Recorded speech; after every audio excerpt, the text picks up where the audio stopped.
उन्हाळ्याच्या दिवसामध्ये थंडगार पिण्याची इच्छा सगळ्यांचीच होते. बाहेरून प्यायला काही आणायला गेलं तर ते आपल्याला खिशाला अजिबात परवडत नाही. त्यामुळे सोप्या पद्धतीने घरीच बनवूया बदाम शेक. त्यासाठी इथे आपल्याला एका मिक्सरच्या भांड्यात थोडेसे बदाम टाकून 2 इलायची टाकून एक पातळ पेस्ट तयार करून घ्यायचं आहे. इकडे मी एका पातेल्यात थोडंसं दूध गरम करून घेतले आहे आणि त्याच्यातलं थोडंसं दूध काढून त्याच्यामध्ये कस्टर्ड पावडर मिक्स करून घेतले आहे. ते आपल्या दुधाला खळखळून उकळी आल्यानंतर याच्यामध्ये थोडंसं केसर ऍड करायचं आहे. ऑप्शनल आहे, तुमच्या आवडीनुसार तुम्ही ऍड करू शकता.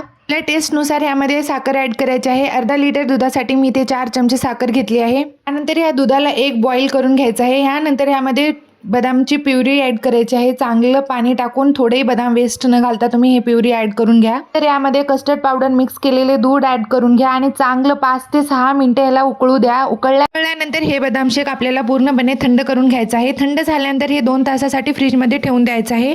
2 तासानंतर आपला बदाम शेक बनवून रेडी आहे. व्हिडिओ आवडल्यास चॅनलला नक्की सबस्क्राईब करा आणि तुम्ही ही रेसिपी नक्की ट्राय करून बघा. बाय.